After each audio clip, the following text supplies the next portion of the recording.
विधानसभा की बात करें तो लगातार वहाँ सिल्ली विधानसभा से भी मैसेज आ रहा है कि अभी तक कैंडिडेट कंफर्म नहीं हुआ है। वहाँ पर कोई लोग बोल रहे हैं कि सिल्ली विधानसभा में अमित महतो अगर फाइट करेंगे तो जीतने का उम्मीद है। अगर देवेंद्र नाथ महतो और अमित महतो अलग अलग लड़ेंगे तो कहीं ना कहीं विधानसभा सिल्ली विधानसभा से निकालना मुश्किल होगा। तो अमित महतो ठीक है, वो भी खतियान का बात करते हैं, लेकिन खतियान का अगर बात आप किए तो खतियान का बात खतियान आप देवेंद्र भाई भी तो खतियान ही थे, लेकिन आप इनको क्यों नहीं सपोर्ट किए? मेरा वही सवाल है कि आप जब टाइगर जयराम महतो का नॉमिनेशन के समय आप 1.5 लाख का भीड़ में आप खुद को चमकाने के लिए आप मतलब वहाँ पर फ़ायदा उठाने के लिए आप वहाँ विधानसभा में किस प्रकार का कैंडिडेट देखना चाह रहे हैं? आपके हिसाब से 4-5 कोई का नाम आ रहा है? ईचागढ़ विधानसभा में भी मतलब उसी तरह से कैंडिडेट को देखना है कि जो कि शुरू से लेकर अभी तक हर आंदोलन में, विस्थापन आंदोलन से लेकर भाषा खतियान के आंदोलन, 60-40 का आंदोलन और नियोजन नीति, विस्थापन नीति, पुनर्वास नीति, हर चीज़ के लिए जो हमारे साथ खड़े रहे। तो कहीं न कहीं उसमें विस्थापित आंदोलन के रूप में अगर बोला जाए तो फिर राकेश महतो का नाम तो सबसे पहले आता है। जोहार, नमस्कार, मैं ही मुकेश और आप देख रहे हैं न्यूज़ 19। जिस प्रकार से लोकसभा चुनाव खत्म होने के बाद अभी काफ़ी नज़दीक जो है विधानसभा चुनाव होने का है और अभी जो है ईचागढ़ विधानसभा की बात करें और सिल्ली विधानसभा की बात करें, जेबी केसेस ने अभी तक कैंडिडेट कंफर्म नहीं किया है। हालांकि जानने लायक बात होगी कि ईचागढ़ विधानसभा में कैंडिडेट कैसा होना चाहिए। हालांकि यहाँ पर 3-4 कोई का नाम आ रहा है और सिल्ली विधानसभा में भी 3 कोई का नाम आ रहा है।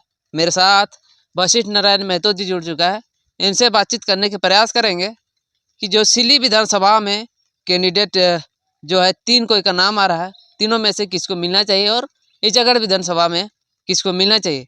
जो लगातार जो है कि टिकट के लिए कैंडिडेट जो है आपस में दावेदारी कर रहे हैं। सबसे पहले वशिष्ठ जी जोहार रहेगा आपको। जोहार जोहार, खतियानी जोहार, आपके चैनल के सभी दर्शकों को भी खतियानी जोहार। देखा जाए तो लगातार सिल्ली विधानसभा या ईचागढ़ विधानसभा में जो कैंडिडेट जो टिकट के लिए दावेदारी कर रहे हैं वो कहीं ना कहीं पहले दावेदारी करना नहीं चाह रहे थे और अभी जो है टिकट की दावेदारी कर रहे हैं। इस चीज़ को लेकर क्या बोलेगा? लगातार लोग कह रहे हैं कि टिकट अभी तक कंफर्म नहीं हुआ है, लोग कंफ्यूज में हैं, क्या बोलिएगा?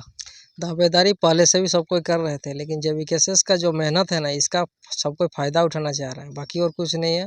पहले तो सबको मतलब एक अंधकारमय युग के तरह चल रहा था ना, मतलब कोई सब पार्टी धोखा दिया था। जो बीजेपी, आजसू, जेएमएम, सब कांग्रेस, सबको धोखा दे चुका था। इसीलिए कोई किसी पार्टी से लड़ना नहीं चाहता था, लेकिन जहाँ जेबी केसेस है, जयराम महतो का विचारधारा, जयराम दा का विचारधारा आया तो सबको एक नई उम्मीद का किरण दिखाई देने लगी। तो उसी फिर आंदोलन से सभी को जुड़ते गए। तो अभी जिस तरह से जयराम दा के आंदोलन में भीड़ देखी जाती है, उनके साथ हर कोई लगभग खड़ा, उनके विचारों के साथ हर कोई खड़ा रहता है। तो उसी को भुनाने के लिए बाकी जितने भी पूर्णा पापी जी जो भी बोला जाता है, तो वो लोग भी कहीं ना कहीं मैदान में आने का तैयारी कर रहे हैं और वो लोग इसी का फ़ायदा उठाने की कोशिश कर रहे हैं। हम लोग का जो भी क्रांतिकारी आंदोलनकारी छात्र नेता लोग को भी मोहरा बनाने का कोशिश किया जा रहा है और उन लोग कहीं ना कहीं पीछे छोड़ के वो लोग अपना धन बल के दम पर फिर से सत्ता कब मतलब हथियाना चाह रहा है, कब जाना चाह रहा है। तो लेकिन हम वही बोलेंगे कि माफिया लोग का अगर हम लोग शिकार बनते हैं तो फिर हम लोग के साथ नाइंसाफ़ी होगी। इसलिए आम जनता को हमेशा सावधान रहना होगा कि हमारा आंदोलन का उद्देश्य क्या था। अभी भी आंदोलन, ये जो हम लोग इलेक्शन में भी लड़ रहे हैं, चुनाव में भी अगर उम्मीदवार खड़ा हो रहा है जेबी केसेस की तरफ से, तो ये आंदोलन का पार्ट है, आंदोलन से उपजी हुई पार्टी है। तो इसीलिए हम लोग का आंदोलन कहीं ना कहीं पीछे अगर छूट जाए तो फिर हमारे साथ इंसाफ नहीं होगा। इसीलिए हमेशा पिछले जो है विधानसभा चुनाव में जो है कहीं ना कहीं इस बार की विधानसभा चुनाव बहुत ही अलग होने वाली है। क्या उस कहीं ना कहीं अभी आजसू हो या बीजेपी हो, जेएमएम हो, क्या उसके सामने जेबी केसेस अभी तक कैंडिडेट कम नहीं कर पाई है और वो लोग जो है विपक्षी पार्टी जो है लगातार तैयारी में लोगों को जागरूक करने का काम कर रहे हैं। इसको लेकर आपका क्या कहेंगे? लगातार जो है लोग कंफ्यूज हो रहे हैं कि जेबी केसेस का कैंडिडेट कंफर्म नहीं हुआ है। क्योंकि जेबी केसेस एक नई पार्टी है, ये आंदोलन से उपजी हुई पार्टी है। ये हमारा कोई अनुभव नहीं, राजनीतिक अनुभव नहीं है। हम बस मतलब सड़क से सदन तक आंदोलन किए। हमें मतलब जो भी अधिकार चाहिए, जल जंगल ज़मीन के लिए, इस भाषा खतियान के लिए, मतलब विस्थापन नीति के लिए, मतलब आपका पुनर्वास नीति के लिए, नियोजन नीति के लिए, सभी के लिए आंदोलन हुआ। लेकिन उसका जब कोई रिजल्ट नहीं है, कोई परिणाम सामने नहीं आया, तो सत्ता को चुनौती देना बहुत बड़ी मजबूरी हुई, बहुत बड़ी मतलब कि एक निर्णायक कदम सब के रूप में साबित हुआ। तो इसीलिए फिर हम लोग अगला चरण के रूप में हम लोग मतलब सत्ता को चुनौती देते हुए एक निर्वाचन चुनाव के मैदान में उतरे। तो लेकिन लोकसभा चुनाव जिस तरह से जानते हैं कि हमें मतदाताओं का रुझान बहुत ही देखने को मिला था। लगा था कि हर 8 सीट में 8 सीट हम लोग पार हो जाएंगे। लेकिन कहीं ना कहीं थोड़ी बहुत चूक तो रही होगी, लेकिन उसके साथ ही साजिश भी बहुत तरह से रही। जैसे कि आप देखें कि नॉमिनेशन का समय ही जयराम दा को भी मतलब जिस तरह से उनको साजिश का शिकार बनना पड़ा, इनको देवेंद्र भाई को भी उसी दिन नॉमिनेशन के दिन ही अंदर कर दिया गया। तो और फिर 10 दिन 15 दिन 20 दिन इनको अंदर ही रखा गया। तो एक तरह से मतलब हमारा आंदोलन को वहीं पर रोका गया, जिसका कारण हम ठीक ढंग से प्रचार नहीं कर पाए, और उसका परिणाम एक तरह से मतलब हमें हार के रूप में ही कह सकते हैं। लेकिन हार तो नहीं है, क्योंकि बहुत ज़्यादा मत 8 सीट में टोटल 8 लाख से ज़्यादा हम लोग मत हासिल किए।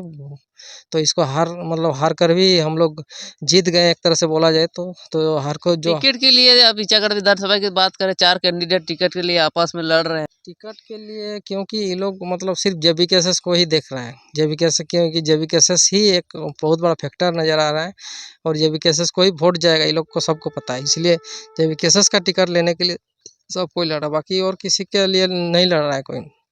ना आजसू का टिकट के लिए लड़ रहा है, ना आपका बीजेपी के लिए लड़ रहा है, ना आपका जेएमएम के लिए लड़ रहा है, ना कांग्रेस के लिए, सिर्फ जेबीकेएसएस के लिए।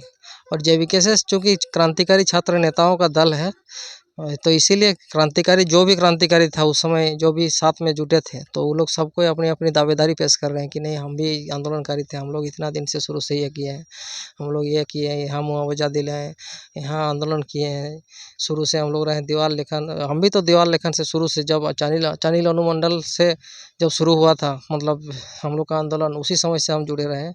दीवार लेखन में भी हम साथ में रहे थे। जैसे उस समय सबको आए थे, दिनकर कच्छप भाई भी आए थे। बाकी अपना फ़ायदा, अपना रोटी सेकने के लिए हमें मोहरा बनाने का काम एक तरह से किया जाने लगा। तो इस तरह से मतलब हमें सावधान रहना ज़रूरी था। अभी भी सावधान हम लोग को रहना ज़रूरी है, क्योंकि अगले 2-3 महीना के बाद विधानसभा चुनाव होने वाला है। अगर सही निर्णय हम लोग नहीं ले पाते हैं, तो फिर से वही लोकसभा चुनाव की तरह ही हमें। सिल्ली विधानसभा की बात करें तो लगातार वहाँ सिल्ली विधानसभा से भी मैसेज आ रहा है कि अभी तक कैंडिडेट कंफर्म नहीं हुआ है। वहाँ पर कोई लोग बोल रहे हैं कि सिल्ली विधानसभा में अमित महतो अगर फाइट करेंगे तो जीतने का उम्मीद है। अगर देवेंद्र नाथ महतो और अमित महतो अलग अलग लड़ेंगे तो कहीं ना कहीं विधानसभा सिल्ली विधानसभा से निकालना मुश्किल होगा। कहीं ना कहीं इस चीज़ को लेकर आप उस चीज़ को लेकर क्या बोलिए? देखिए, सुदेश महतो जो है, मतलब पहले हो सकता है वो मतलब छात्र नेता के रूप में उभरे थे, लेकिन अभी सिर्फ अपने परिवार वाद के पार्टी के रूप में वो खुद को स्थापित कर चुके हैं। उन चंद्र प्रकाश चौधरी को देखिए, वो खुद भी सांसद है, उनकी पत्नी ये वो भी विधायक बन के रामगढ़ से गई है। तो इस तरह से एक तरह से परिवारवाद को ये लोग बढ़ावा दे रहा है। ये लोग कहीं मतलब राजनीति को, मतलब एक स्वच्छ राजनीति का, हमें स्वच्छ लोकतंत्र का यहाँ प्रदर्शन नहीं किया जा रहा है। तो वही मतलब साफ सुथरा लोकतंत्र को अगर हम परिभाषित करने की कोशिश करेंगे, तो कहीं ना कहीं मतलब हमें जेबीकेएसएस को एक उम्मीद के किरण के रूप में हम लोग देख रहे हैं। लेकिन जेबीकेएसएस में को भी फिर से मतलब उस तरह का राजनीति का शिकार होना पड़ रहा है। कहीं न कहीं अमित महतो का नाम यहाँ पर लिया जा रहा है।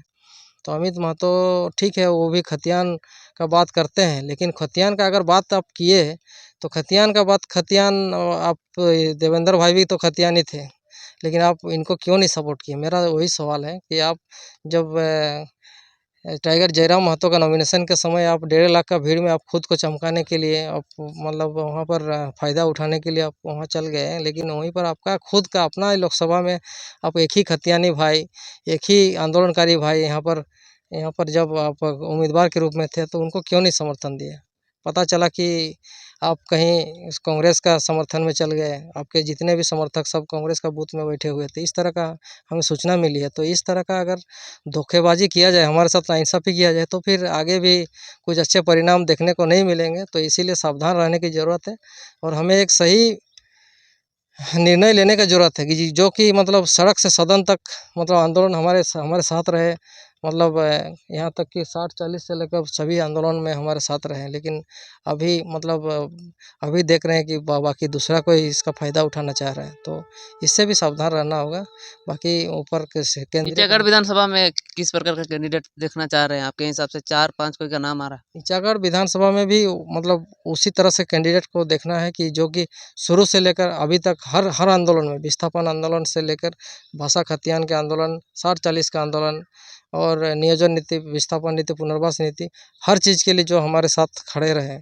तो कहीं न कहीं उसमें विस्थापित आंदोलन के रूप में अगर बोला जाए तो फिर राकेश महतो का नाम तो सबसे पहले आता है, क्योंकि वो आजकल भी जहाँ भी जाते हैं, किसी भी गांव में जाते हैं, उनके लिए 100 आदमी, हमेशा रात को भी अगर पहुंचते हैं तो 100 आदमी उनके लिए निकलता है। तो कहीं ना कहीं उनका योगदान है और उनको 60-40 मतलब कि 60-40 के आंदोलन में भी उनको देखा गया कि मतलब वो भी हमेशा एक एक ट्रैक्टर ये एक जेसीबी के नीचे वो उल्टे हुए थे। एक विकलांग, वो खुद विकलांग है, लेकिन उनका फ़ोटो मैंने देखा था गमारिया में। वो मतलब एक जेसीबी के नीचे वो अपना मतलब सर पर रखे उल्टे हुए थे। तो एक तरह से मतलब गाड़ी को रोकने के लिए कि गाड़ी नहीं चलने देंगे, इस तरह से मतलब सड़क जाम का आंदोलन में। तो इस तरह से मतलब एक देख देख के भी हमको एक संवेदना उनके प्रति हमें मतलब शुरू से ही जगा है और अभी भी जगता है कि इस स्थिति में भी वो हमारे साथ रहे। मतलब यहाँ तक कि जहाँ भी विस्थापित लोग भाई लोग के साथ आंदोलन में जाते हैं तो उनके साथ वो खुद पैदल आते हैं, वो विकलांग स्थिति में रहते हुए भी। और विकलांग वो शुरू से विकलांग नहीं थे, उनको विकलांग किया गया है यहाँ और के। भी तो कैंडिडेट है, जो गपेश महतो है, तरुण महतो है, इधर मधुश्री महतो है, वो लोग भी लगातार टिकट के लिए दावेदारी कर रहे हैं। हाँ, ये लोग भी हैं और कहीं न कहीं बोलिएगा तो ये लोग का भी योगदान है, लेकिन वही है कि मतलब हमें समझना होगा कि मतलब आगे किनके द्वारा काम हो सकता है। ऐसा नहीं कि मतलब बन गए फिर वही सुदेश महतो के जैसा फिर राजतंत्र या वो राजा का बेटा ही राजा होगा, इस तरह से, या किसी माफिया का शिकार अगर हो जाए तो फिर राजनीति का कोई मतलब, फिर स्वच्छ राजनीति का अगर हमें प्रदर्शन नहीं किया जाएगा, फिर स्वच्छ लोकतंत्र का भी हम कल्पना नहीं कर सकते हैं। तो इसीलिए एक मतलब साफ-सुथरा लोकतंत्र के रूप में अगर देखा जाए तो मतलब एक सही उम्मीदवार का होना बिल्कुल ज़रूरी है। तो इस तरह से मतलब हम लोग एक इनका नाम इसीलिए हम सुझा रहे हैं कि इन पर बहुत साजिश हुआ है और साजिश में हमारे ही मतलब आसपास के जितने बाकी नेता माफिया लोग हैं, उनका योगदान है। इनका इन पर जो भी गाड़ी को भी पलटी किया गया है, क्योंकि उस समय सब कोई साथ में थे, लेकिन उन्होंने देखा कि विस्थापित टोटल वोट बैंक इनके तरफ जा रहा है, तो फिर इनका आंदोलन को कैसे तोड़ा जाए, तो इसलिए इनके ऊपर ही ट्रैक्टर को चढ़ाया गया। तो इस तरह का साजिश का शिकार इन पर होना होगा, मतलब हुआ है। ये एक तरह से जिंदा शहीद के रूप में हमें हमें मतलब हमारे सामने खड़े हैं। तो इसीलिए इनको समर्थन देना थोड़ा-सा ज़्यादा हितकारी होगा, क्योंकि ये इतना कुर्बानी दे चुके हैं। इनकी ये उन कुर्बानी देने के बाद हमारे सामने खड़े हैं। तो इनका कुर्बानी को क्यों हम मतलब इनके साथ नाइंसाफ़ी करें? इसलिए इनका नाम हम थोड़ा-सा मतलब प्रेफ़रेंस के तौर पर हम मतलब लेने की कोशिश कर रहे हैं। बहुत-बहुत धन्यवाद। और बने रहें, फिर आगे वीडियो में मिलते हैं। हालाँकि जो है यहाँ का ईचागढ़ विधानसभा की बात करें, लगातार 4 कैंडिडेट टिकट के लिए दावेदारी कर रहे हैं। और ये सिल्ली विधानसभा की बात करें तो वहाँ पर भी कहीं न कहीं टिकट की दावेदारी लगातार 2-3 कैंडिडेट देखने को मिल रहे हैं, वो लोग भी टिकट के लिए दावेदारी कर रहे हैं। कमेंट के थ्रू बताएँ कि ईचागढ़ विधानसभा में जो है कैंडिडेट कैसा होना चाहिए और कौन होना चाहिए, और सिल्ली विधानसभा में। बने रहें, देखते रहिए। जोहार, नमस्कार।